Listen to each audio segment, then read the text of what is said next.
Harish, the best academy. Welcome to Harish academy online classes. మన ఈ వీడియోలో టీఎస్పీఎస్సీ గ్రూప్ 2 సిలబస్లోని పార్ట్ 3కి సంబంధించినటువంటి లాస్ట్ యూనిట్ అయినటువంటి సుస్థిరాభివృద్ధి, సస్టైనబుల్ డెవలప్మెంట్ అనేటువంటి టాపిక్ గురించి డిస్కషన్ చేద్దాము. ఈ టాపిక్ గ్రూప్ 2, గ్రూప్ 3తో పాటు గ్రూప్ 1లో కూడా ఒక ముఖ్యమైనటువంటి సబ్జెక్ట్గా ఉంది. ఈ మధ్యకాలంలో జనరల్ స్టడీస్ లాంటి ఎగ్జామ్స్లలో కూడా ఈ సస్టైనబుల్ డెవలప్మెంట్ మీద బాగా క్వశ్చన్స్ కూడా అడగడం జరుగుతుంది. సో దీనికి సంబంధించినటువంటి రిలేటెడ్ టాపిక్స్ ఏమేమి ఉన్నాయో వాటి గురించి డిస్కషన్ చేసేటువంటి ప్రయత్నం చేద్దాం. కరెక్ట్గా చూసినట్లయితే ఈ చాప్టర్ వచ్చేసి పేపర్ 3 ఇండియన్ ఎకానమీలో డెవలప్మెంట్ ఇష్యూస్ అండ్ చేంజెస్ అని చెప్పేసి మనకు ఒక టాపిక్ ఉంది ఇక్కడ.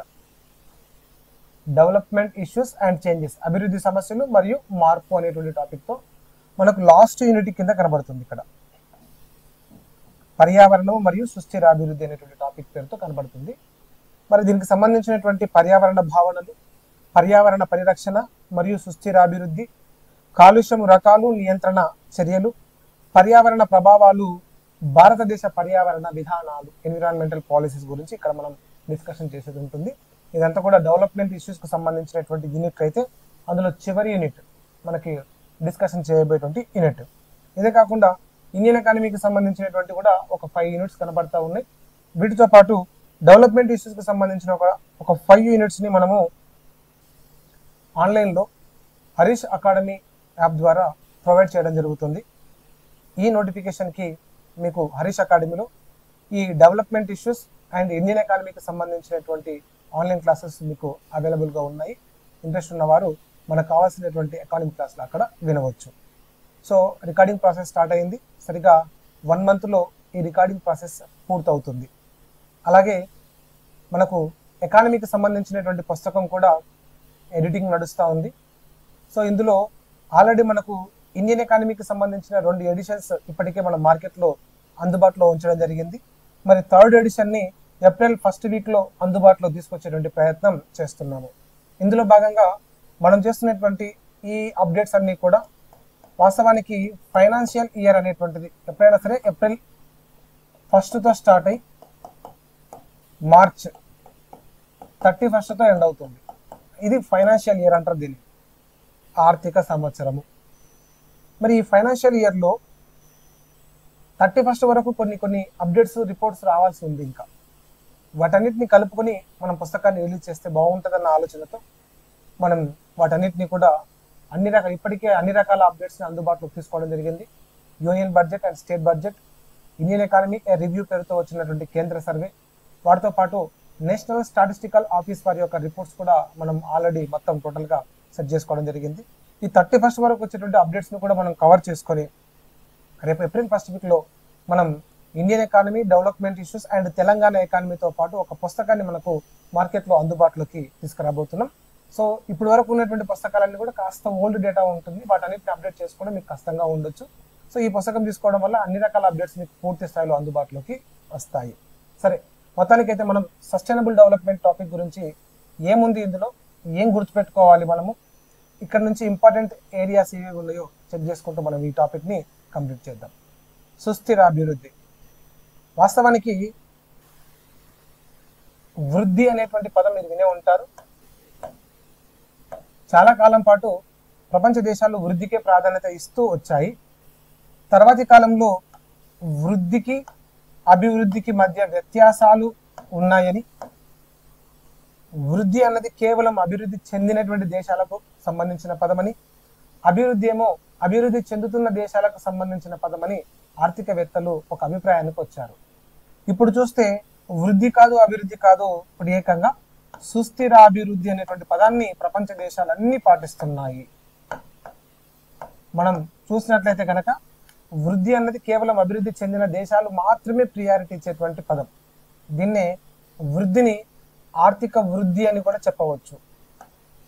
సాధారణంగా వృద్ధి అంట, క్లియర్గా మాట్లాడుతున్నప్పుడు ఆర్థిక వృద్ధి. దీన్నే ఇంగ్లీష్లో ఎకనామిక్ గ్రోత్ అని పిలుస్తారు. దీనిని ఇంగ్లీష్లో ఎకనామిక్ గ్రోత్గా తీసుకుంటాం. మరి అభివృద్ధిని ఇంకొక రకంగా మనం ఏం పిలవచ్చు సార్ దీన్ని అంటే ఆర్థికాభివృద్ధిగా మాట్లాడుకోవచ్చు.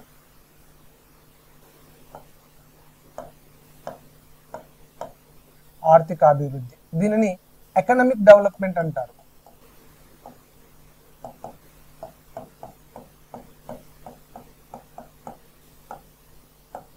Economic development. ఇప్పుడు సుస్థిరాభివృద్ధి అనే పదం ఉంది, దీనిని ఇంగ్లీష్లో చూసినప్పుడు సస్టైనబుల్ డెవలప్మెంట్గా తీసుకుంటాం.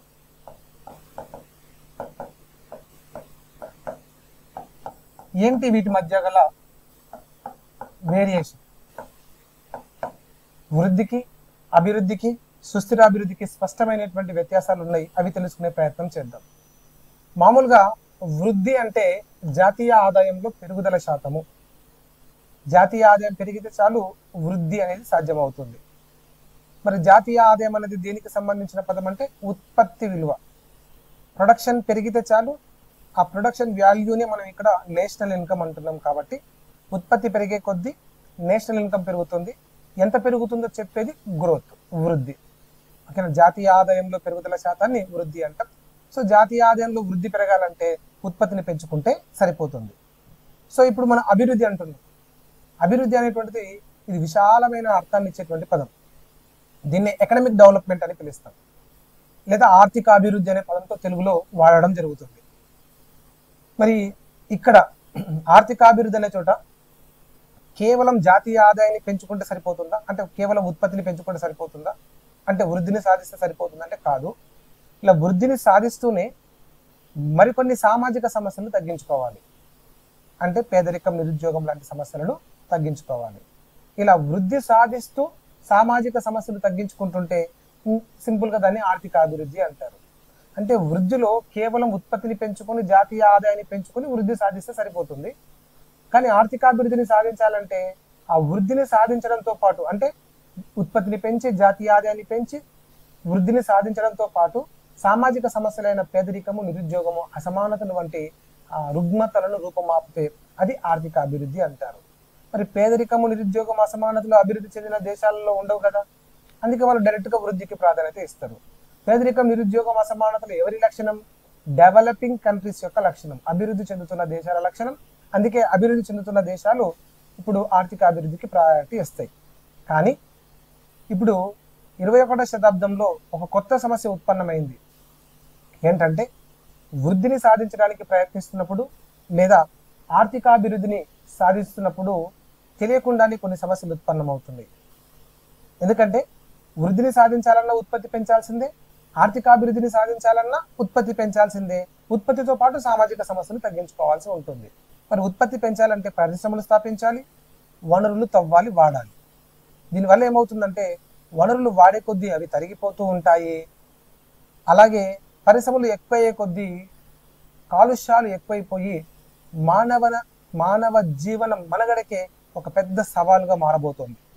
సో ఇప్పుడుంటే వనరులు అందుబాటులో ఉన్నాయి, పెద్ద మొత్తంలో వాడుతున్నాము, ఇప్పుడు మన అవసరాలు తీరుతున్నాయి, నీకు కావాల్సిన వస్తువులు నువ్వు తయారు చేసుకోగలుగుతున్నావు, ఉపయోగించుకోగలుగుతున్నావు, మంచి జీవన ప్రమాణాన్ని పొందగలుగుతున్నావు. ఈరోజు నువ్వు ఉపయోగించే వస్తువులు, నువ్వు వాడుతున్నటువంటి నీ నిత్యావసరాలు, అలాగనే నీ జీవన ప్రమాణాలు రేపు భవిష్యత్ తరాలు కూడా అందుబాటులోకి వస్తాయన్న గ్యారంటీ లేదు. ఎందుకంటే వనరులు మొత్తం నువ్వే వాడి మొత్తం కథం చేసిపోతే వచ్చేటువంటి తరాల పరిస్థితి ఏంటి? దీనివల్ల అభివృద్ధి కానీ వృద్ధి కానీ ఈ తరానికి మాత్రమే పరిమితమయ్యే ప్రమాదం ఉంది. భవిష్యత్ తరాల వారికి ఈ వృద్ధి అభివృద్ధి అందకపోవచ్చు. అందుకే ఈ నేపథ్యంలో ఇప్పుడు ప్రధానమైనటువంటి సంఘటన ఏంటి సార్ అంటే ఈరోజు ప్రపంచ దేశాలన్నీ వృద్ధికో అభివృద్ధికో ప్రాధాన్యత ఇస్తూ, అభివృద్ధి చెందిన దేశాలైతే వృద్ధికి, మరి అభివృద్ధి చెందుతున్న దేశాలైతే ఆర్థిక అభివృద్ధికి ప్రాధాన్యత ఇస్తూ విచ్చలవిడిగా వనరులు వాడుకుంటూ విచ్చలవిడిగా పరిశ్రమలు స్థాపించి ఉత్పత్తి పెంచుకుంటూ కాలుష్యాలకు కారణమవుతుంటే వీటి వల్ల గ్లోబల్ వార్మింగ్ పెరిగిపోతుంది, భూమిపైన జీవ వైవిధ్యం దెబ్బతింటుంది. అసలు రేపు భవిష్యత్తులో ఈ మనుగడ ఉంటుందా లేదా అని ఒక పెద్ద క్వశ్చన్ మార్క్ మిగిలిపోయింది ప్రపంచం ముందర. అందుకే ఓ ప్రపంచ దేశాలారా, మీరు వృద్ధికో అభివృద్ధికో కాదు మీరు ప్రాధాన్యత ఇవ్వాల్సింది సుస్థిరాభివృద్ధికి అంటూ యుఎన్ఓ ఒక స్టేట్మెంట్ ఇస్తుంది ప్రపంచ దేశాలకి. అంటే సుస్థిరాభివృద్ధిలో ఏమవుతుందంటే వనరులు కాపాడుకోండి, మీరు మంచి జీవన ప్రమాణాన్ని అనుభవించడానికి ఇప్పుడున్న వనరులు ఎట్లయితే మీకు ఉపయోగపడుతున్నాయో రేపు రాబోయేటువంటి తరం ప్రజలు కూడా మనలా జీవన ప్రమాణాన్ని అనుభవించాలంటే వాళ్ళకు కూడా ఈ వనరులు అందుబాటులో ఉండాలి. అలాగే ఇప్పుడు ఎత్తైతే మంచి పర్యావరణాన్ని మనం పొందుతున్నామో దీన్ని పాడు చేయకూడదు. పరిశ్రమలు స్థాపించి ఇష్టానుసారంగా కాలుష్యాలు విడుదల చేస్తుంటే దీనివల్ల ప్రకృతి వైపరీత్యాలు సంభవించే ప్రమాదం ఉంది. జీవ వైవిధ్యానికే ఒక పెద్ద ప్రశ్నార్థకం మిగిలిపోతుంది. కాబట్టి మీరు సుస్థిరాభివృద్ధిని సాధించేటప్పుడు జీవ వైవిధ్యం దెబ్బతినకూడదు. అలాగనే నేటి తరాల జీవన ప్రమాణము తగ్గకూడదు. వచ్చే తరాలకు కూడా ఈ జీవన ప్రమాణాన్ని ఇవ్వాలి. ఇప్పుడున్న వనరులు మనం వాడుతూనే భవిష్యత్ తరాల వారికి కూడా అందుబాటులో ఉంచాలి. ఇవన్నీ చేసుకుంటూ మనం సాధించే అభివృద్ధి సుస్థిరాభివృద్ధి. ఈ సుస్థిరాభివృద్ధిని సాధించేటప్పుడు మనం తీసుకోవాల్సిన జాగ్రత్తలు ఏంటంటే ఉత్పత్తిని పెంచేటప్పుడు సహజ వనరుల తరుగుదల వేగంగా ఉండకుండా చూసుకోవాలి. వీలైతే వాటికి ప్రత్యామ్నాయాలు కనుక్కోవాలి. అలాగనే ఉత్పత్తి పెంచుకుంటున్నప్పుడు పర్యావరణం ఎన్విరాన్మెంటల్ పొల్యూట్ కాకుండా కాస్త జాగ్రత్త తీసుకోవాలి. సో ఇలా జాగ్రత్త తీసుకుంటూ రీనెవబుల్ ఎనర్జీ సోర్సెస్ని ఎక్కువగా ఉపయోగిస్తూ మనం ఉత్పత్తి పెంచుకుంటూ పోతూ ఉంటే ఈరోజు మనం సాధిస్తున్న వృద్ధి కానీ అభివృద్ధి కానీ దీర్ఘకాలం పాటు కొనసాగగలదు. ఎక్కువ కాలం పాటు ఈ వృద్ధిని భవిష్యత్ తరాలు కూడా అనుభవించగలవు. దీనిని సుస్థిరంగా ఉండే అభివృద్ధి అని పిలుస్తారు. దీన్ని సింపుల్గా సుస్థిర అభివృద్ధి అని. దీన్ని ఇంకొక రకంగా కొనసాగించగల అభివృద్ధి అంటే ఆగిపోయే అభివృద్ధి కాదు, కొనసాగించగల అభివృద్ధి. జరగాలంటే ఏంటి? వనరులు కాపాడాలి, పర్యావరణాన్ని కాపాడాలి. ఇలా రెండు కాపాడుతూ ఈ రోజు మనం సాధించే అభివృద్ధి సుస్థిర అభివృద్ధి. దీనిని నిలకడగల అభివృద్ధి అని ఇంగ్లీష్లో సింపుల్గా ఒక టర్మ్ ఏంటంటే సస్టైనబుల్ డెవలప్మెంట్ అని పిలుస్తారు. ఇంగ్లీష్లో గొప్పతనం అదే అనమాట. సో దీనికి ఇంగ్లీష్లో 4-5 పదాలే ఉంటుంది, ఒకటే పదం కొనసాగించగల అభివృద్ధి. తెలుగులో అయితే కొనసాగించగల అభివృద్ధి, సుస్థిర అభివృద్ధి, ఓకేనండి, నిలకడగల అభివృద్ధి. అది ఇంగ్లీష్లో సింపుల్గా సస్టైనబుల్ డెవలప్మెంట్ అనే పదంతోనే మనం ఎక్కువగా వాడుతాం. తర్వాత ఇప్పుడున్న 3 పదాల మధ్య వ్యత్యాసంలోకి వచ్చిన చూస్తే వృద్ధిలో అభివృద్ధి లేదు, కానీ ఆర్థిక అభివృద్ధిలో వృద్ధి ఉంది. వృద్ధిలో అభివృద్ధి లేదు, వృద్ధిలో పేదరికాన్ని నిరుద్యోగాన్ని నిర్మూలించాలనేటువంటి కాన్సెప్ట్ లేదు. కానీ అభివృద్ధిలో వృద్ధికి సంబంధించినటువంటి కాన్సెప్ట్ కూడా ఉంది. వృద్ధిలో ఏముంటుంది? ఉత్పత్తి పెంచాలని. ఆ ఉత్పత్తి పెంచాలన్న కాన్సెప్ట్ అభివృద్ధిలో కూడా ఉంటుంది. కానీ అభివృద్ధిలో ఉన్న పేదరికం, నిరుద్యోగం, అసమానతలు తగ్గించాలన్న సామాజిక సమస్యల భావన ఈ వృద్ధిలో కనిపించదు. అందుకే ఇలా పిలుస్తాం, వృద్ధిలో అభివృద్ధి లేదు కానీ అభివృద్ధిలో వృద్ధి కనిపిస్తుంది. అలాగే ఆర్థిక అభివృద్ధిలో కానీ ఆర్థిక వృద్ధిలో కానీ సుస్థిరాభివృద్ధి అనే పదం కనపడదు, దాని లక్షణాలు కనపడవు. కానీ సుస్థిరాభివృద్ధిలో వృద్ధికి సంబంధించిన లక్ష్యాలు ఉన్నాయి, ఆర్థిక అభివృద్ధికి సంబంధించిన లక్ష్యాలు కూడా ఉన్నాయి. అంటే వృద్ధికి సంబంధించిన లక్ష్యాలను, ఆర్థిక అభివృద్ధికి సంబంధించిన లక్ష్యాలను కలుపుకుంటూనే పర్యావరణము, సహజ వనరులు, జీవ వైవిధ్యము, ఓకేనా, ఇవన్నిటిని కలిపి దాన్ని ఆర్థిక సుస్థిరాభివృద్ధిగా చెప్తాం. సుస్థిరాభివృద్ధిలో వృద్ధి అభివృద్ధితో పాటు పర్యావరణ మెలుపులు, సుస్థిరాభివృద్ధికి సంబంధించినటువంటి జీవ వైవిధ్యాన్ని పెంపొందించడం, సహజ వనరులకు ప్రత్యామ్నాయాలు కనుగోవడం, జీవన ప్రమాణాలను దీర్ఘకాలం పాటు అందుబాటులో ఉంచడం, ఇవన్నీ కూడా సుస్థిరాభివృద్ధిలో కనిపిస్తాయి. ఎప్పుడైనా సరే ఎగ్జామినర్ సుస్థిరాభివృద్ధికి సంబంధించినటువంటి క్వశ్చన్ కనుక అడిగినట్లయితే సుస్థిరాభివృద్ధిలో ఏ అంశాలు ఇమిడి ఉంటాయని ఒకవేళ ఎగ్జామ్ అడిగితే డెఫినెట్ గా అందులో ఫస్ట్ ఆప్షన్ కింద మీకు కనిపించేటువంటిది సుస్థిరాభివృద్ధి అనే అంశంలో ప్రధానంగా కనిపించేటువంటిది అభిలషణీయమైన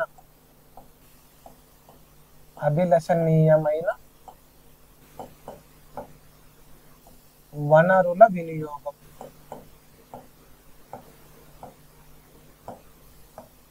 అన్న పదం ఉంది. రెండవది జీవ వైవిధ్యాన్ని కాపాడడం లేదా పెంపొందించడం. జీవ వైవిధ్యాన్ని పెంపొందించడం. దీనితో పాటు ఏమంటారు దాన్ని? రీనెవబుల్ సోర్సెస్ ని పెంచుకోవాలి. పునరుత్పాదక ఇంధన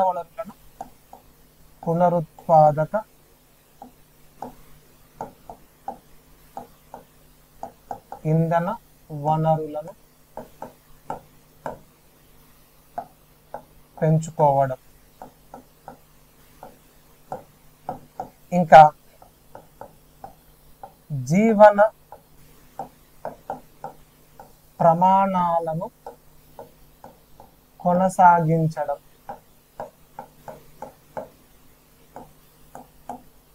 దీంతో పాటు పర్యావరణ కాలుష్యాలను తగ్గించడం. ఇంకా చాలా ఉన్నాయండి, ఇంకా చాలా అంటే చాలా మాట్లాడుకోవచ్చు. కానీ ఎగ్జామినర్ అడిగినటువంటి క్వశ్చన్లో సుస్థిరాభివృద్ధి క్రింది వాటిలో దేనికి ప్రాధాన్యత ఇస్తుంది అంటే వీటన్నిటికీ ప్రాధాన్యత ఇస్తుంది. మరి దేనికి ప్రాధాన్యత ఇవ్వదు అంటే అధిక ఉత్పత్తికి ప్రాధాన్యత ఇవ్వదు, అధిక వృద్ధికి ప్రాధాన్యత ఇవ్వదు. అధిక వృద్ధి అంటే నువ్వు ఎక్కువ వాడాలి వనరులు, ఎక్కువ ఉత్పత్తి చేయాలా, పర్యావరణాన్ని ఎక్కువ నాశనం చేయాలని అర్థం వస్తుంది. అధిక వృద్ధి అనేటువంటి పదము సుస్థిరాభివృద్ధిలో ఉండదు. ఓకేనండి. కాబట్టి మనం సుస్థిరాభివృద్ధి దేనిని సూచిస్తుందని ఒకవేళ ఎగ్జామ్లో ప్రశ్న కనుక అడిగితే ఇవన్నిటిని సూచిస్తుంది అనేది మనం గుర్తుపెట్టుకోవాల్సి ఉంటుంది. ఇవి తెలిస్తే చాలు మనం ఆ క్వశ్చన్ కాన్సెప్ట్ చేసేయచ్చు. చూడండి మళ్ళొకసారి, అభిలషణీయమైన వనరుల వినియోగం అంటే అభిలషణీయమైన వనరుల వినియోగం అంటే ఎక్కువ వాడకుండా అలాగని తక్కువ వాడకుండా సరైనటువంటి పద్ధతిలో వాడుకోవడము అని సూచిస్తుంది. జీవ వైవిధ్యాన్ని కాపాడడం అంటే భూమి మీద మనుషులే కాదు, మనుషులతో పాటు ఇతర జంతుజాలము జీవజాలము అన్నీ జీవిస్తున్నాయి కాబట్టి అందరూ కలిసి హ్యాపీగా మనుగడ సాధించడమే జీవ వైవిధ్యము. వారికి అనుకూలమైన వాతావరణాన్ని సృష్టించడము జీవ వైవిధ్యము. మరి పునరుత్పాదక ఇంధన వనరులు అంటే సహజ వనరులు రీజనరేట్ చేయడానికి సాధ్యం కాదు, వాడినే అంటే తరిగిపోవడమే. మళ్ళీ వాటిని సృష్టించాలంటే కొన్ని వందల వేల సంవత్సరాలు పడుతుంది. మరి అలాంటప్పుడు వాటికి ప్రత్యామ్నాయాలు కనుగొనడమే పునరుత్పాదక ఇంధన వనరులు. అలాగనే జీవన ప్రమాణాలు పెంచడం అంటే ఈరోజు ఎంత హ్యాపీగా బ్రతుకుతున్నాం మనం, అవునా? ఈరోజు ఇల్లు కట్టుకోవాలంటే ఐరన్ దొరుకుతుంది, సిమెంట్ దొరుకుతుంది, ఓకేనా, ఇసుక దొరుకుతుంది. అలాగనే మంచి వాతావరణంలో హ్యాపీగా బ్రతుకుతున్నాం, ఎలాంటి పొల్యూషన్స్ లేవు. ఉన్నా కూడా అక్కడక్కడ కొద్ది పట్టణ ప్రాంతాల్లో తప్ప మనం జీవించడానికి అంతటా అనుకూలమైన వాతావరణమే ఉంది. సో మరి దీనివల్ల మనకు మంచి లైఫ్ స్టైల్ దొరుకుతుంది, స్టాండర్డ్ ఆఫ్ లివింగ్ దొరుకుతుంది. మరి రేపు భవిష్యత్ తరాల వారికి కూడా అది అందించాలి కాబట్టి ఈ జీవన ప్రమాణాలను కొనసాగించాలి, పర్యావరణ కాలుష్యాలను తగ్గించుకోవాలి. ఈరోజు ఎయిర్ పొల్యూట్ అవుతుంది, వాటర్ పొల్యూట్ అవుతుంది, ఓకేనండి. వీటితో పాటు నేల పొల్యూట్ అవుతుంది, ప్రధానమైన పొల్యూషన్ వీటోటి. మరి ఉష్ణ కాలుష్యం ఒకటి, ధ్వని కాలుష్యం కూడా బాగా పెరుగుతుంది, సముద్ర కాలుష్యం ఇంకా బాగా పెరుగుతుంది. వాటన్నిటిని కంట్రోల్ చేసుకోవడమే పర్యావరణ కాలుష్యాలను తగ్గించడం అని పిలుస్తాం. సో ఇదంతా సుస్థిరాభివృద్ధిలో భాగంగా కనిపిస్తుంది.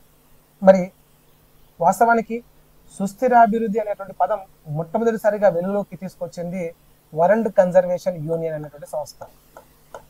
వరల్డ్ కన్జర్వేషన్ యూనియన్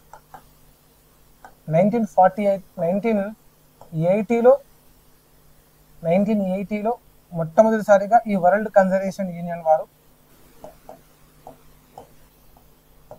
సుస్థిరాభివృద్ధి అనే పదాన్ని వెలుగులోకి తీసుకురావడం జరిగింది. 1980లో వరల్డ్ కన్జర్వేషన్ యూనియన్ వారు మొట్టమొదటిసారిగా సుస్థిరాభివృద్ధి అనేటువంటి పదాన్ని వెలుగులోకి తీసుకొచ్చారు. యాక్చువల్లీ దీని పేరు international union for the conservation of nature and natural resources అని పిలుస్తారు. International union for the conservation of nature and natural resources అని పిలుస్తారు. దీనిని ఏర్పాటు చేసింది 1948లో ఏర్పాటు చేశారు. దానినే 1980 నుంచి వరల్డ్ కన్జర్వేషన్ యూనియన్ గా చెప్తున్నారు. సో వీరు సుస్థిరాభివృద్ధి అనేటువంటి పదాన్ని మొట్టమొదటిసారిగా వెలుగులోకి తీసుకొచ్చింది 1980 సంవత్సరంలో తీసుకొచ్చారు. దీని మీద మనకు ఏపీఎస్సి వారు కండక్ట్ చేసినటువంటి ఎగ్జామ్లలో ప్రశ్న అడగడం కూడా జరిగింది. ఏమని అంటే సుస్థిరాభివృద్ధి అనే పదం మొదటిసారిగా వెలుగులోకి వచ్చింది ఎప్పుడు అని అడిగారు. ఆన్సర్ 1980. మరి సుస్థిరాభివృద్ధి అనే పదం ఎందుకు తీసుకొచ్చారు అంటే వీళ్ళు ముందే ఊహించారు. దీనికి సంస్థ యొక్క ఉద్దేశం కూడా చూడండి. మనం ఇందాక అనుకున్నాం కదా, international union for the conservation nature and natural resources. దాని అర్థం ఏంటి? ప్రపంచవ్యాప్తంగా ఉన్నటువంటి నేచర్ని, నేచురల్ రిసోర్సెస్ని కన్జర్వేషన్ చేయాలంటే పరిరక్షించాలి. పర్యావరణాన్ని, ప్రకృతిని, ప్రకృతి వనరుల్ని పరిరక్షించడానికి ఏర్పాటు చేయబడినటువంటి ఒక విభాగమే ఆ international union for the conservation of nature and natural resources అనే సంస్థ. దీన్ని సింపుల్గా ఇప్పుడు వరల్డ్ కన్జర్వేషన్ యూనియన్ అంటాం. ప్రపంచ పరిరక్షణ సంస్థ. దేన్ని పరిరక్షిస్తుంది? ఎన్విరాన్మెంటల్ని పరిరక్షిస్తుంది. ఇది చెప్పింది. ఈరోజు వృద్ధికో అభివృద్ధికో ప్రాధాన్యత ఇస్తూ ఇష్టానుసారంగా ఉత్పత్తి పెంచుకుంటూ పోతూ ఉంటే ప్రపంచం ఏదో ఒక రోజు అతిపెద్ద సవాళ్ళను ఎదుర్కోబోతుంది. అందుకే ఇప్పటి నుంచే మెలకువలు పాటిస్తే మనం కాస్త ఆ ప్రమాదం నుంచి బయటపడవచ్చు. ఇది ఒక్క రోజులో తగ్గించేటువంటిది కాదు. ఈ సమస్యలు దీర్ఘకాలం నుంచి ప్రపంచ దేశాలు ముందు చూపుతో వ్యవహరిస్తేనే ఇలాంటి సమస్యలను మనం అదుపులో ఉంచగలం అనే పదాన్ని 1980లోనే ఈ యూనియన్ వారు ప్రపంచానికి తెలియజేస్తే వెంటనే యుఎన్ఓ వాళ్ళు ఏం చేశారంటే మరి పర్యావరణము దాని డెవలప్మెంట్ కోసం ఏం చేస్తే బాగుంటుంది, పర్యావరణము దాని అభివృద్ధి కోసం ఏం చేస్తే బాగుంటుంది అన్న ఉద్దేశంతో 1983లో జిహెచ్ బ్రెంట్లాండ్ అధ్యక్షతన ఒక కమిషన్ ఏర్పాటు చేయడం జరిగింది. దీనినే వరల్డ్ కమిషన్ ఆన్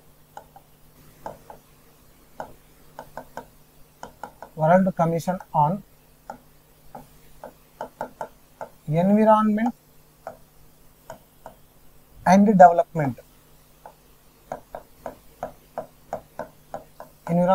డెవలప్మెంట్ అనేటువంటి పేరుతో 1983లో ఒక కమిషన్ ఏర్పాటు చేశారు. ఇది 1987లో రిపోర్ట్ ఇచ్చింది.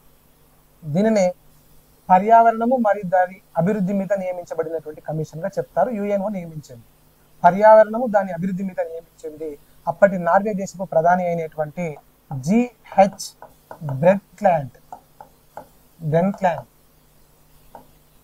అధ్యక్షతన ఈ కమిషన్ ని ఏర్పాటు చేయడం జరిగింది. జిహెచ్ బ్రెంట్లాండ్ అప్పటి నార్వే దేశపు ప్రధాని. ఇతని అధ్యక్షతన నియమించబడిన ఈ కమిషన్ కే బ్రెంట్లాండ్ కమిషన్ అనేటువంటి పేరు ఉన్నది. ఈ commission 1987లో our common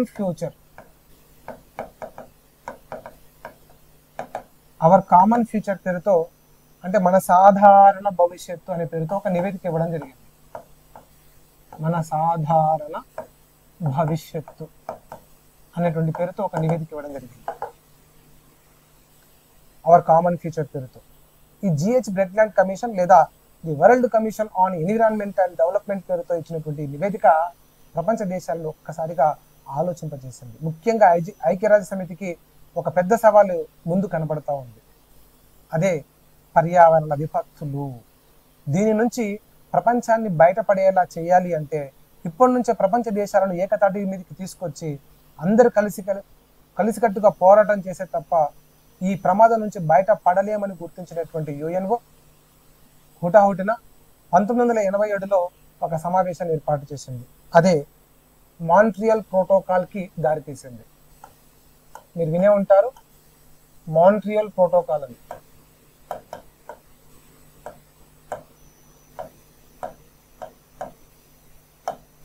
Montreal protocol ఇది 1987లో ఈ ప్రోటోకాల్ ని డిజైన్ చేసుకున్న ఈ ప్రపంచ దేశాలు. చాలాసార్లు ఎగ్జామ్లలో కూడా ప్రశ్న అడగడం జరిగింది. మాంట్రియల్ ప్రోటోకాల్ యొక్క ముఖ్య ఉద్దేశం ఏంటి సార్ అంటే ఓజోన్ పరిరక్షణ.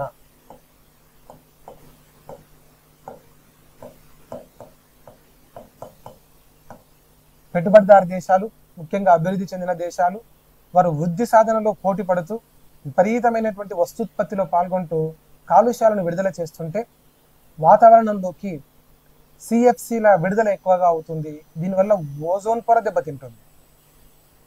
ఓజోన్ లేయర్ భూమి నుంచి పైకి పోతుంటే కరెక్ట్గా 30-35 కిలోమీటర్ల మధ్య స్ట్రాటో ఆవరణంలో ఓజోన్ పొర ఉన్నది.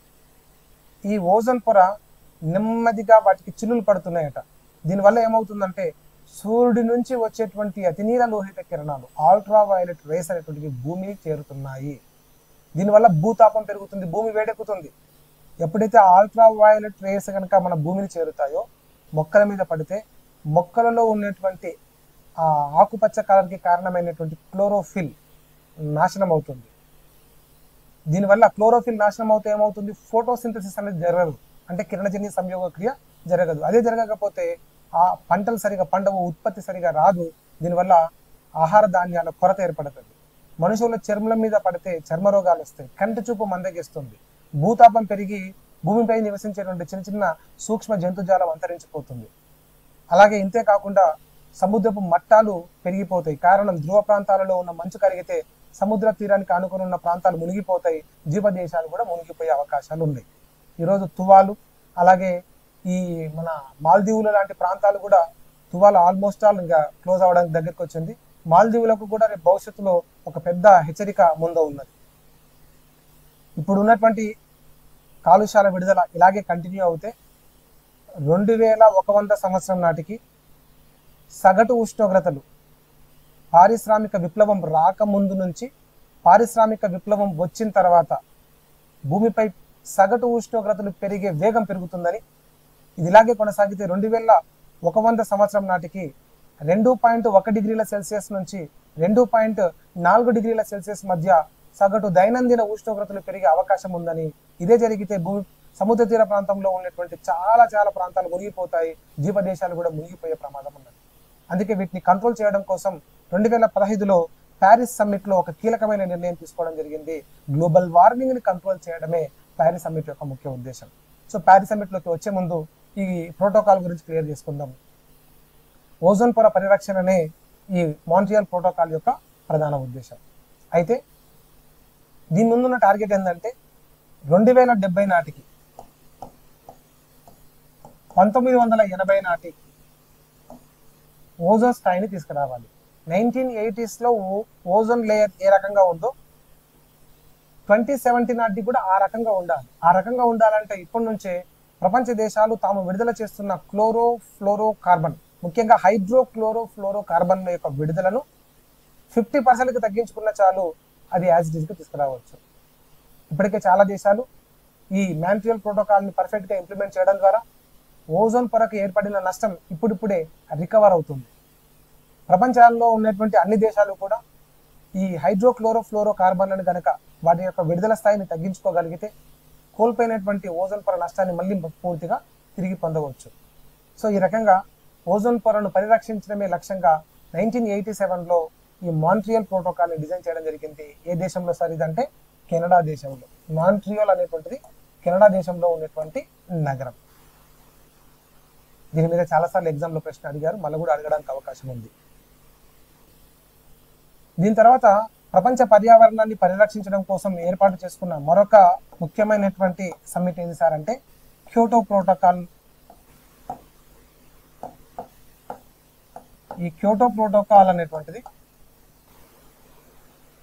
జపాన్ దేశంలో తీసుకోబడినటువంటి నిర్ణయాలతో కూడుకున్నది. ఇది 1997లో ఈ క్యోటో ప్రోటోకాల్ జరిగింది. మాంట్రియల్ ప్రోటోకాల్ వెంటనే అమల్లోకి వచ్చింది. 87లో ప్రోటోకాల్ తీసుకున్నారు, 89 నుంచి ఇంప్లిమెంట్ చేశారు. కానీ క్యోటో ప్రోటోకాల్ అంత ఈజీగా వెంటనే ఇంప్లిమెంటేషన్లోకి రాలేదు. క్యోటో ప్రోటోకాల్పై ప్రపంచ దేశాలను ఏకతాటి మీదకి తీసుకురావడానికి ఐక్యరాజ్య సమితి పడిన కష్టాలు అన్నీ ఇన్ని కావు. సో క్యోటో ప్రోటోకాల్ ఏం చెప్తుంది సార్ అంటే కర్బన ఉద్గారాల విడుదల స్థాయిని తగ్గించమని చెబుతుంది. కర్బన ఉద్గారాల విడుదల స్థాయిని తగ్గించాలి.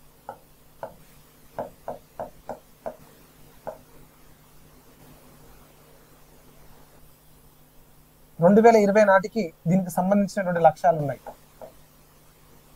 2020 వరకు 1990 స్థాయితో పోల్చుకుంటే చాలా దేశాలు 40% కనో 50% కనో లేకపోతే కొన్ని దేశాలు 30%కు తగ్గించుకోవాలనే టార్గెట్తో పనిచేశాయి ఈ క్యోటో ప్రోటోకాల్లో తీసుకున్నటువంటి లక్ష్యాలను ఇంప్లిమెంట్ చేయడానికి. ఓకే కదండి. క్యోటో ప్రోటోకాల్ 1997లో తీసుకోవడం జరిగింది, జపాన్ దేశంలో తీసుకోవడం జరిగింది. దీని యొక్క ముఖ్య ఉద్దేశం కర్బన ఉద్గారాల విడుదల స్థాయిని తగ్గించాలి. దీని ఇంప్లిమెంటేషన్లోకి తీసుకొచ్చింది 2005 నుంచి. క్యోటో ప్రోటోకాల్ ఇంప్లిమెంటేషన్లోకి తీసుకొచ్చింది 2005 నుంచి. దీని యొక్క లక్ష్యాలు 2020 మధ్య అమలులో ఉన్నాయి. లక్ష్యం ఏంటంటే 1990 స్థాయితో పోల్చుకుంటే 2020 నాటికి కర్బన ఉద్గారాల విడుదల స్థాయిని ఒక్కొక్క దేశాలు కొంత పర్సంటేజ్ని టార్గెట్గా పెట్టుకొని తగ్గించుకునేటువంటి ప్రయత్నాలు చేశాయి. ఎగ్జామ్ పాయింట్ ఆఫ్ వ్యూలో ఈ రెండు కూడా చాలా ముఖ్యమైనటువంటి పాయింట్స్. దీంతో పాటు మనం గుర్తుంచుకోవాల్సిన మరొక ముఖ్యమైనటువంటి పాయింట్ ఉంది, ప్యారిస్ ఒప్పందం.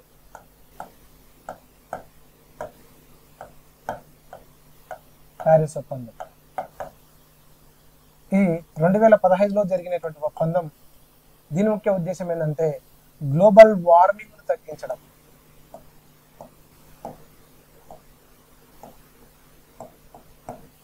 గ్లోబల్ వార్మింగ్ ను తగ్గించడమే దీని యొక్క ముఖ్య ఉద్దేశం. ఇందులో భాగంగా ప్రపంచ దేశాలన్నీ ఒక ఏకతాటి మీదకి వచ్చి గ్లోబల్ వార్మింగ్ ను తగ్గించుకోవడం కోసం ఏమేం చేస్తాయో, ఏమేం చేస్తే బాగుంటుందో ఒక తుది నిర్ణయానికి వచ్చి 2020 నుంచి, ముఖ్యంగా 2021 నుంచి దీని ఇంప్లిమెంటేషన్లోకి తీసుకురావాలి. 2020లో జరిగేటువంటి సదస్సులో ఒక రూల్ బుక్ తయారు చేసుకోవాలి. 2020లో జరగాల్సిన సదస్సు పైన ఒక రూల్ బుక్ తయారు చేసుకొని వాటిని 2021 నుంచి ఇంప్లిమెంటేషన్లోకి తీసుకురావాలి. గ్లోబల్ వార్మింగ్ని తగ్గించుకోవాలంటే ఏం చేయాలా? ఫస్ట్ ఉష్ణోగ్రతల పెరుగుదలకు కారణమైనటువంటి పరిశ్రమల ఏర్పాటును తగ్గించాలి. ముఖ్యంగా థర్మల్ విద్యుత్ ప్లాంట్ లాంటి వాటిని తగ్గించాలి. ఇంకా చెప్పాలంటే బొగ్గు వాడకాన్ని తగ్గించాలి. ఇంకా చెప్పాలంటే ఫాజిల్ ఫ్యూయల్ శిలాజ ఇంధనం యొక్క వాడకాన్ని తగ్గించగలిగితేనే ఈ గ్లోబల్ వార్మింగ్ని మనం కంట్రోల్ చేయవచ్చు. అందుకోసమే ప్రపంచ దేశాలన్నీ కూడా ఈ గ్లోబల్ వార్మింగ్ని తగ్గించడం కోసం చాలా బలమైనటువంటి కృతనిశ్చయంతో ముందుకు రావాలని చెప్పేసి మనకు ఐక్యరాజ్య సమితి పిలుపునిచ్చింది. ఇందులో భాగంగానే UNFCCC, ఇది బాగా గుర్తుపెట్టుకోవాలి. దీని గురించి ఏంది సార్ UNFCCC అంటే? United nations framework convention on climate change అనేటువంటిది దీని యొక్క అబ్రివేషన్. మళ్ళొకసారి చూడండి, United nations framework convention on climate change. దీనిని 1994లో ఏర్పాటు చేస్తారు. మనకు రియో ధరిత్రి సదస్సు 1992లో జరుగుతుంది. ఈ సదస్సులో భాగంగా తీసుకున్న నిర్ణయంలోనే ఈ UNFCCC అనేటువంటి ఒక సంస్థ పుట్టుకొచ్చింది. ఇది ఐక్యరాజ్య సమితి యొక్క అనుబంధ సంస్థ. దీని ఆధ్వర్యంలోనే మీరు రెగ్యులర్గా వింటూ ఉంటారు కదా, COP1, COP2, COP3, COP4 అనేటువంటి పేర్లతో ప్రతి సంవత్సరం సదస్సులు జరుగుతూ ఉంటాయి. అయితే 2020లో జరగాల్సిన COP26 సదస్సు అక్కడ జరగలేదు. COP26 సదస్సు 2020లో జరగాలి. COVID-19 కారణం వల్ల అసలు 2020లో COP సదస్సు జరగలేదు. 1994 నుంచి దీన్ని ఏర్పాటు చేసింది. 1994 సదస్సులు స్టార్ట్ అయింది. 1995 నుంచి సదస్సులు స్టార్ట్ అయింది. సో ఆ రోజు నుంచి ఈ రోజు వరకు ఏ సంవత్సరంలో కూడా COP సమ్మిట్ బ్రేక్ కాలేదు. First time COP summit break అయినటువంటి ఇయర్ ఏది అంటే 2020లో బ్రేక్ అయింది. కారణం COVID-19. మరి 2020లో నిర్వహించాల్సినటువంటి సదస్సుని 2021లో నిర్వహించారు. దాని పేరే గ్లాస్గో సమ్మిట్ అంటారు దాన్ని.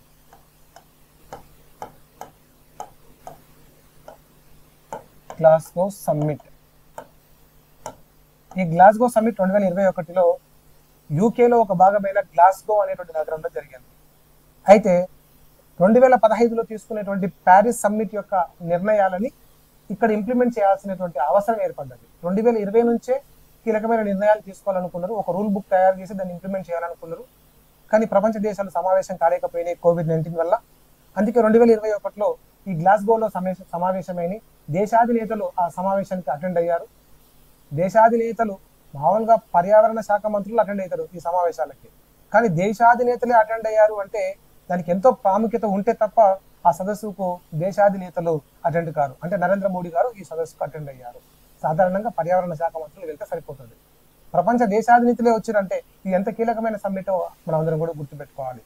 అన్ని దేశాలు స్వచ్ఛందంగా ముందుకొచ్చి ఇంటెండెడ్ నేషనల్లీ డిటర్మైన్డ్ కాంట్రిబ్యూషన్ పేరుతో స్వచ్ఛందంగా కొన్ని విరాళాలు ప్రకటించాలి. ఏ విరాళాలు? ప్రపంచ పర్యావరణాన్ని కాపాడుకోవడానికి తమకు తాము ఏం చేయడానికి సిద్ధంగా ఉన్నారో వీరందరూ తెలియచేయాలి. ఎవరికి? UNFCCCకి అంటే UNOకు, ఐక్యరాజ్య సమితికి తెలియచేయాలి. అయితే అన్ని దేశాలు కూడా ప్రామిస్ చేశాయి 2050 కల్లా నెట్ కార్బన్ జీరోను సాధించాలి అని. నెట్ కార్బన్ జీరో అంటే ఏంటంటే నువ్వు ఎన్ని కర్బన ఉద్గారాలు విడుదలవుతున్నాయో అన్ని కర్బన ఉద్గారాలు నిర్మూలించుకోవాలి. ఇది నెట్ కార్బన్ జీరో. నువ్వు విడుదల చేసే కర్బన ఉద్గారాలు, తగ్గించుకునే కర్బన ఉద్గారాలు రెండు సమానమైతే ఇదే net carbon zero. For example, నువ్వు భారతదేశంలో ఒక 50 మెట్రిక్ టన్నుల బొగ్గును వాడుతున్నావు అంటే దాని మందం పొల్యూషన్ పెరుగుతుంది. మరి నువ్వేం చేయాలి? ఆ 50 మెట్రిక్ టన్నుల బొగ్గును వాడడం వల్ల ఎంత పొల్యూషన్ అయితే పెరుగుతున్నాయో ఆ 50 మెట్రిక్ టన్నుల బొగ్గు వాడితే ఎంత ఎనర్జీ అయితే నీకు ప్రొడ్యూస్ అవుతుందో అంత ఎనర్జీని నువ్వు రీన్యూవబుల్ ఎనర్జీ సోర్సెస్ ద్వారా తీసుకురావాలి. తీసుకొస్తే ఏమవుతుందంటే విడుదలయ్యేటువంటి కర్బన ఉద్గారాలు, నిర్మూలించుకునే కర్బన ఉద్గారాలు రెండు కూడా ఈక్వల్ అయిపోతాయి. దీనివల్ల దీన్నే నెట్ కార్బన్ జీరో అని పిలుస్తారు. సో దీన్ని సాధించాలి. అన్ని దేశాలు కొన్ని ఏమో 2040 కల్లా అని కొన్ని దేశాలు ప్రామిస్ చేసినాయి. చైనా లాంటి దేశాలు 2060 అని, భారత్ లాంటి దేశాలు 2070 కల్లా నెట్ కార్బన్ జీరో సాధిస్తామని. నెట్ కార్బన్ జీరో అంటే అదే విడుదల చేసే కర్బన ఉద్గారాలు, నిర్మూలించుకునే కర్బన ఉద్గారాలు రెండు ప్రామిస్ కావాలి, రెండు సేమ్ కావాలి. దానిని నెట్ కార్బన్ జీరో అంటారు. సో ఆ 2021లో ఇంటెండెడ్ నేషనల్లీ డిటర్మైన్డ్ కాంట్రిబ్యూషన్ పేరుతో ఆయా దేశాలు స్వచ్ఛందంగా ముందుకు వచ్చేసి కొన్ని ప్రామిస్ చేశాయి. అందులో భారత ప్రభుత్వం కూడా ఒక ప్రామిస్ చేసింది పంచామృత్ పేరుతో. పంచామృత్ పేరుతో భారత ప్రభుత్వం చేసినటువంటి ప్రామిస్ లో ఉన్న ఆ పంచామృతాలు ఏంటి సార్ అంటే, ఒకటి 2070 కల్లా నెట్ కార్బన్ జీరోను సాధిస్తాము, భారత్ తరపున మనం చేసిన ప్రామిస్. అలాగే 2030 కల్లా కర్బన ఉద్గారాల విడుదల స్థాయిని 1990 స్థాయితో పోల్చుకుంటే దానిని 45%కు తగ్గిస్తాము. దాంతోపాటు 2030 కల్లా 1 బిలియన్ టన్నుల కర్బన ఉద్గారాల విడుదలను తగ్గిస్తాము. దాంతోపాటు 500 గిగావాట్ల విద్యుత్ను రీనెవబుల్ ఎనర్జీ సోర్సెస్ ద్వారా ప్రొడ్యూస్ చేస్తాము. దేశంలో ఉన్నటువంటి మొత్తం విద్యుత్ వినియోగంలో 50% వినియోగము రీనెవబుల్ ఎనర్జీ సోర్సెస్ ద్వారానే తీసుకొస్తాము. ఈ 5 ప్రామిసులు చేయడం జరిగింది. సో వీటికి సంబంధించిన ఫుల్ డీటెయిల్స్ మన విజయసాయి ఎకానమీ పుస్తకంలో ఉంటాయి, మీరు చూడొచ్చు. ఓకేనండి, రేపు రాబోయేటువంటి ఏప్రిల్ ఫస్ట్ వీక్లో రాబోయేటువంటి ఫుల్ అప్డేట్ ఎడిషన్లో మీకు సంబంధించినటువంటి పూర్తి క్లారిటీని తీసుకోవచ్చు. రైట్, దీని తర్వాత నెక్స్ట్ ఈ ప్రపంచ దేశాలు వేటికవే ఎప్పటికప్పుడు ఈ ప్యారిస్ ఒప్పందాన్ని, దానికి ఇంప్లిమెంట్ చేయాల్సినటువంటి కండిషన్లని ప్రతి సంవత్సరం కూడా ఆయా సదస్సుల్లో భాగంగా చర్చకు తీసుకొచ్చి ఎవరెవరు ఎంత ముందుకు పోతున్నారో వాటన్నిటి నిర్ణయాలు కూడా తీసుకుంటారు. సో ఇప్పుడు మనం 3 రకాల సమ్మిట్ల గురించి ప్రధానంగా మాట్లాడుకోవడం జరిగింది. ఒకటి ప్యారిస్ సమ్మిట్ 2015. దీని యొక్క ముఖ్య లక్ష్యం ఏంటి సార్ అంటే, 2015లో తీసుకునేటువంటి టార్గెట్ ఏంటంటే, ఈ కాప్ మన పారిస్ సమ్మిట్ 2015 యొక్క ముఖ్య థీమ్ ఏంటి సార్ అంటే, సాధారణంగా ఇలాగనే నెగ్లెక్ట్ చేసుకుంటూ పోతా ఉంటే 2100 సంవత్సరం నాటికి కర్బన ఉద్గారాల విడుదల స్థాయి పెరిగి పెరిగి పెరిగి ఫాజిల్ ఫ్యూయల్ ఇంకా ఎక్కువ వాడుతూ ఉంటే గ్లోబల్ వార్మింగ్ అనేది పెరిగిపోతుంది. అది కూడా సగటు ఉష్ణోగ్రతలు 2.1 డిగ్రీల సెల్సియస్ నుంచి 2.4 డిగ్రీల సెల్సియస్ వరకు ఉష్ణోగ్రతలు పెరిగే ప్రమాదం ఉంది. ఇదే జరిగితే తీర ప్రాంత దేశాలు చాలా వరకు మునిగిపోతాయి. అందుకే ఇప్పటి నుంచి జాగ్రత్తలు తీసుకోవాలి. ఫస్ట్ ఏమనుకున్నారంటే 2015లో ప్రపంచ ఉష్ణోగ్రతలను 2 డిగ్రీల సెల్సియస్ లోపు కంట్రోల్ చేయాలి. ఎప్పటితో కంపేర్ చేసుకుంటే, పారిశ్రామిక విప్లవం రాకముందుతో కంపేర్ చేసుకుంటే, పారిశ్రామిక విప్లవం వచ్చినప్పటికీ ఈ సగటు ఉష్ణోగ్రతల విడుదల స్థాయిని మనం ఎంతకు కంట్రోల్ చేయాలి, 2 డిగ్రీ సెల్సియస్ లోపు కంట్రోల్ చేసుకోవాలి అనేది ఒక టార్గెట్ తీసుకున్నారు. ఎప్పుడు 2015లో. మరి ప్యారిస్ సమ్మిట్ యొక్క లక్ష్యాలను ఇంప్లిమెంట్ చేయాల్సినటువంటి తరుణం ఆసనమైంది ఎప్పుడు, 2021లో. అప్పుడు 2021లో ఏం చేశారంటే 2 డిగ్రీ సెల్సియస్ కాదు, 1.5 డిగ్రీ సెల్సియస్ కి కంట్రోల్ చేయాలి. దీన్ని తీసుకున్నారు. 1.5 డిగ్రీల సెల్సియస్ లోపు ప్రపంచ సగటు ఉష్ణోగ్రతలను కంట్రోల్ చేయాలి. అంటే ప్యారిస్ ఒప్పంద నిర్ణయాలు ఎప్పటి నుంచి ఇంప్లిమెంట్లోకి వచ్చినాయి, 2021 నుంచి ఇంప్లిమెంట్లోకి వచ్చినాయి. సో 2015లో తీసుకున్న టార్గెట్ ఏంటి, పారిశ్రామిక విప్లవం రాకముందుతో కంపేర్ చేసుకుంటే వచ్చిన తర్వాత ప్రపంచ సగటు దైనందిన ఉష్ణోగ్రతలు 2 డిగ్రీ సెల్సియస్ లోపు కంట్రోల్ చేయాలని 2015లో అనుకున్నారు. 2021కి వచ్చేసరికి ఏమైందంటే 2 డిగ్రీస్ కాదు, 1.5 డిగ్రీస్ అనేటువంటి టార్గెట్ని ఫిక్స్ చేశారు. దీన్ని ఇప్పుడు మనం ఇంప్లిమెంట్ చేయడం కోసం రీనెవబుల్ ఎనర్జీ సోర్సెస్ ని బాగా ఇంక్రీజ్ చేసుకునేటువంటి ప్రయత్నంలో ఉన్నాం. సో దీనికి సంబంధించి రీసెంట్ గా కూడా మనకు కొన్ని సమ్మిట్లు జరిగినాయి. రీసెంట్ గా జరిగిన సమ్మిట్ ఏంటి సార్ అంటే, మనకు COP26 2015లో జరిగింది. అది కూడా ప్యారిస్ లో జరిగింది. అందుకే దీనికి మన ప్యారిస్ లో జరిగిన సమ్మిట్ వేరండి. ఇది COP26 అనేటువంటిది 2021లో జరిగింది. ఇది గ్లాస్గో సమ్మిట్.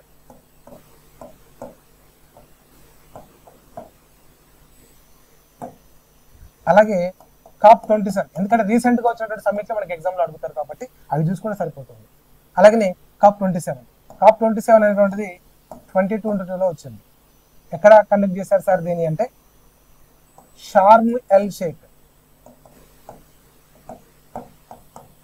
ఈజిప్ట్ దేశంలోని ఒక నగరం షార్మ్ ఎల్ షేక్. సో దేశం కూడా గుర్తుపెట్టుకోండి, ఈజిప్ట్. అలాగే గ్లాస్గో అనేటువంటిది యూకేలో భాగం. దీని తర్వాత COP28, ఇది 2023లో జరిగింది. రీసెంట్గా నవంబర్ 2023 నవంబర్ 30 నుంచి డిసెంబర్ 12 మధ్య జరిగింది. రీసెంట్ సమ్మిట్ కాబట్టి డేట్ కూడా గుర్తుపెట్టుకుంటే మంచిది ఎగ్జామ్ పాయింట్ ఆఫ్ వ్యూలో. ఎక్కడ జరిగింది సార్ అంటే, ఇది దుబాయ్లో జరిగింది.